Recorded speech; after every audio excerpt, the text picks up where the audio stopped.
मेरी बीवी हर रोज़ मेरे छोटे भाई के कमरे में जाती थी। उसके जाने की कुछ देर बाद ही मेरे छोटे भाई की ज़ोर-ज़ोर से अपने कमरे से आवाज़ आती थी। आखिर यह दोनों उस कमरे में करते क्या? इसी बात का पता लगाने के लिए मैं एक दिन छोटे भाई के कमरे में छुप गया। कुछ ही देर के बाद जब मेरी बीवी उस कमरे में आई, तभी मैंने जो देखा उसे देखकर मेरी आंखें फटी की फटी रह गईं, क्योंकि वह दोनों मेरा नाम शिवम है। मेरे पापा के पास ज़्यादा ज़मीन जायदाद ना होने की वजह से वह ड्राइवर की नौकरी करके हमारा घर चलाते थे, लेकिन मेरी पढ़ाई लिखाई में उन्होंने कभी कोई कमी नहीं आने दी। मेरी मेहनत और उनके साथ की वजह से मुझे अच्छी नौकरी पा ली थी। अब हमारे घर का खर्चा भी अच्छे से चलने लगा और अपने भाई को भी मैं अच्छे से पढ़ाने लगा। ऐसे ही कुछ वर्ष निकलने की एक बार मेरी माँ कपड़े धो रही थी, तभी उनकी अचानक से तबीयत खराब हो गई और चक्कर आने की वजह से वह गिर गईं। गिरने की वजह से उनकी कमर में काफ़ी चोटें आईं, जिसमें से डॉक्टर ने उन्हें बेड रेस्ट बता दिया था। अब समस्या बड़ी थी कि हम लोगों के घर का काम कौन करे। कोई अच्छी नौकरानी भी नहीं मिल रही थी। काफ़ी जगह पता किया, लेकिन कोई फ़ायदा ना हुआ।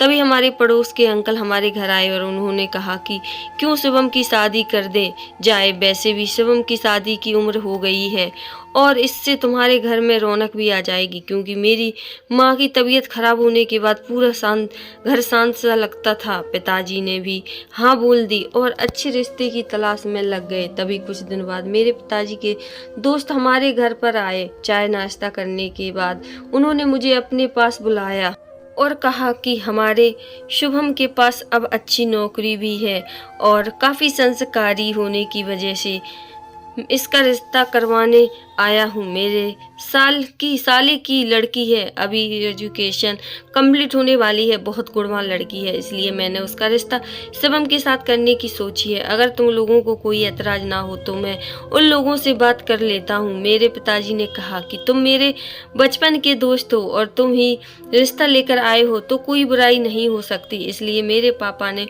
उनको हाँ बोल दिया। कुछ दिनों बाद वह लोग मुझे देखने आए और उन्होंने झट से मुझे पसंद कर लिया और चंद दिनों में ही हमारी शादी की तारीख भी निकल गई। लड़की का नाम विनीता था। वह कुछ ही दिनों के बाद हमारी शादी हुई और बड़ी ही धूमधाम से विनीता को हमारे घर में लाया गया। सभी रस्म रिवाजों के साथ मैं और विनीता ने अपने जीवन की नई शुरुआत की। विनीता स्वर्ण संपन्न होने की वजह से उसने पूरे घर को बहुत अच्छे से संभाल लिया था। मेरी माँ भी देख रेख अच्छे से करती थी। कुछ ही दिनों में उसने हमारी माँ की कमर को बिल्कुल ठीक कर दिया। वह रोज शाम को मेरी माँ को बाहर घुमाने लेकर जाती थी और जब मैं घर आता तो मेरी खैर खबर में लग जाती थी। वह अपने माता पिता के जैसे ही मेरे माता पिता को ख्याल रखती थी, लेकिन कुछ ही दिनों बाद मेरी माँ की तबीयत फिर से खराब हो गई।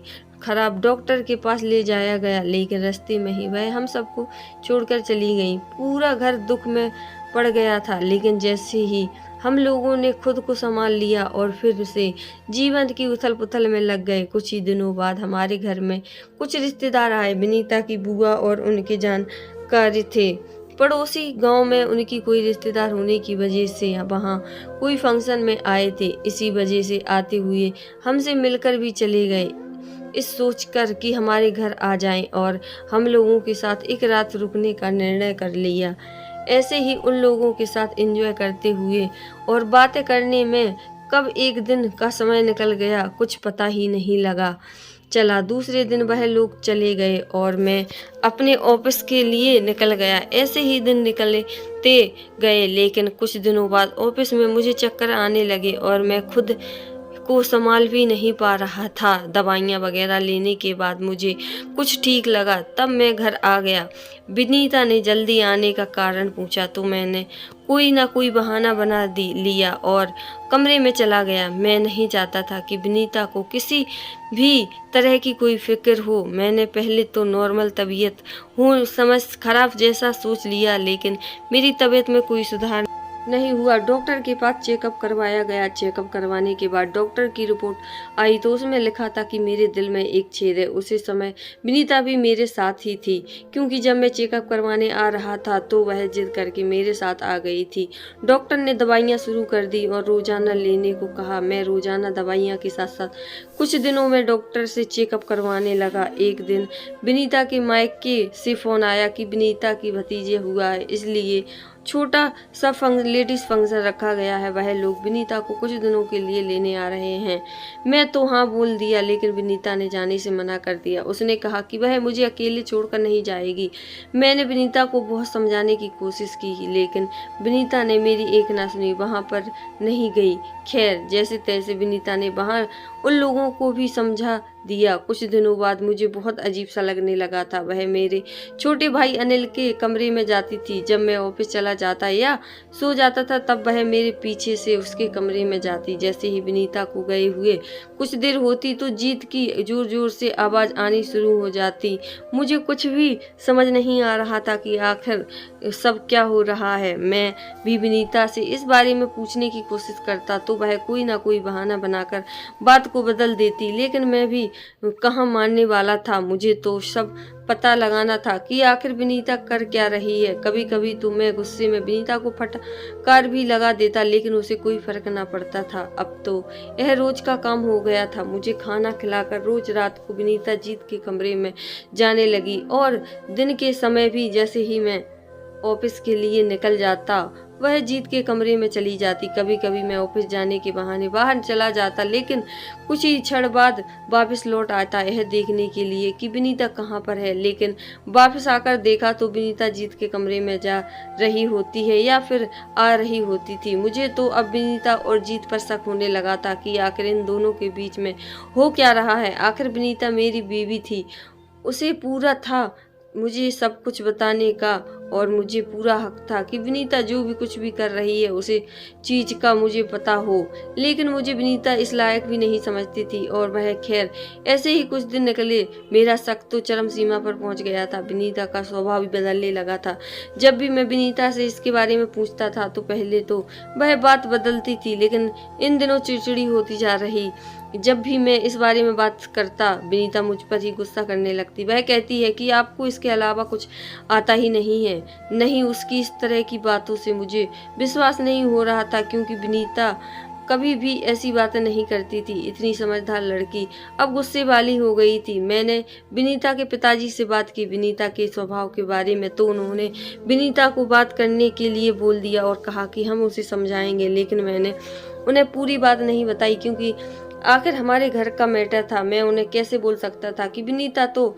लेकिन जैसे तैसे दिन निकलते गए। एक दिन मैं जीत को अपने साथ लिया और हमारे घर से कुछ ही दूरी पर गार्डन में ले गया। जीत बार बार मुझसे पूछ रहा था कि क्या हुआ भैया, आप ऐसे मुझे कहाँ लेकर जा रहे हैं।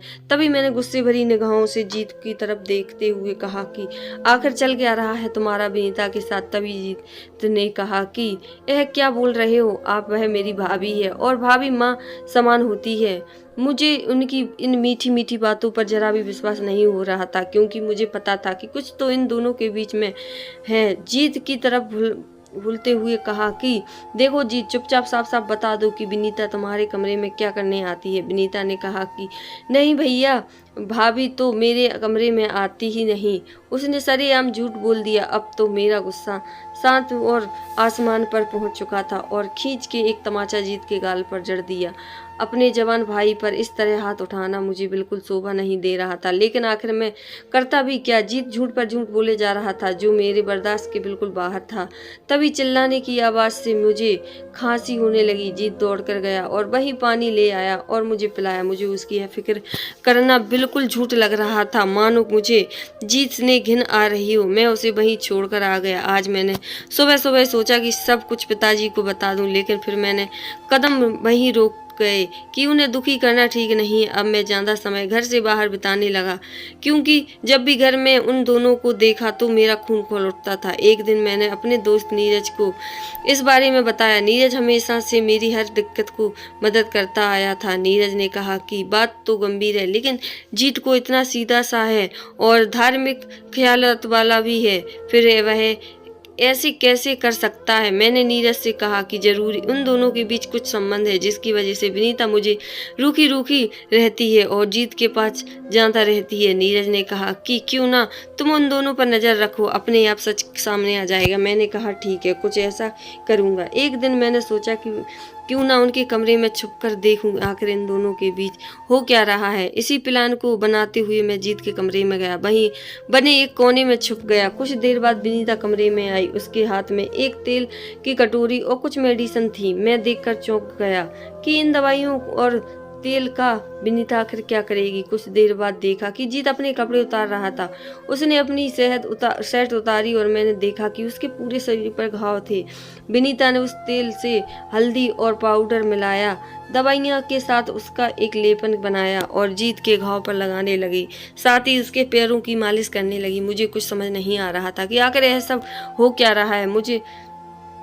मैं उस कोने से बाहर निकल आया और विनीता का हाथ पकड़कर बोला कि यह सब क्या हो रहा है। तभी विनीता मुझे देखकर एकदम से घबरा गई। जीत भी अपनी बेड से उठकर खड़ा हो गया, लेकिन उसने विनीता का हाथ मुझसे छुड़ाया और कहने लगा कि भैया, इसमें विनीता भाभी का कोई दोष नहीं है, तो बेचारी भलाई का काम कर रही थी। मुझे कुछ समझ नहीं आया था कि जीत क्या कह रहा है। तभी जीत ने कहा कि कुछ दिन पहले खून की उल्टियाँ होने लगी थी, तभी से मुझे डॉक्टर के पास लेकर, क्योंकि उस वक्त आप ऑफिस में गए हुए थे। डॉक्टर ने कुछ चेकअप किया और रिपोर्ट निकली तो उसमें मुझे ब्लड कैंसर आया।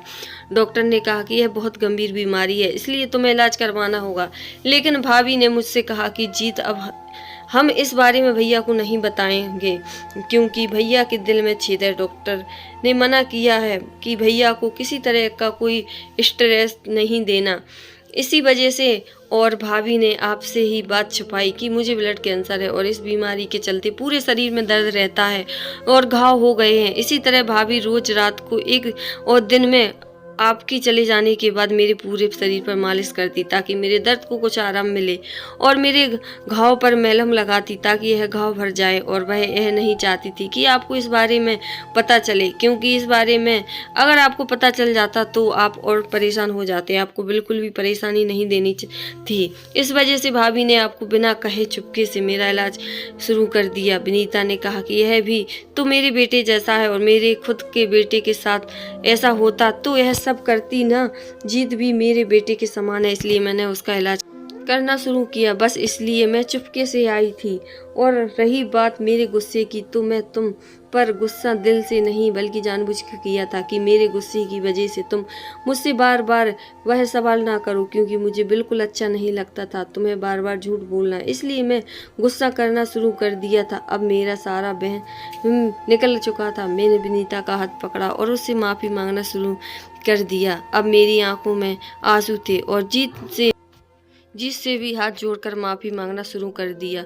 मैंने कहा कि मैं एक अच्छा भाई नहीं बन पाया। एक अच्छे भाई का फ़र्ज होता है कि वह अपने भाई की हर बीमारी में उनकी सहायता करे, उसकी सेवा करे, लेकिन मैंने तो तुम लोगों पर गंदा शक किया। मुझे माफ़ कर दो। लेकिन जितने मुझे कहा भैया, उसमें आपकी कोई गलती नहीं है। कोई भी चोरी चुपके से हरकत करे, हर किसी को शक हो जाता है, और फिर आपकी क्या गलती है? आप तो खुद ही पहले से बीमार हो। विनीता ने भी मेरा हाथ थाम लिया और कहा, इसमें आपकी कोई गलती नहीं है, लेकिन अभी आप इस वजह से कोई चिंता नहीं करेंगे जिससे आपकी तबीयत खराब हो।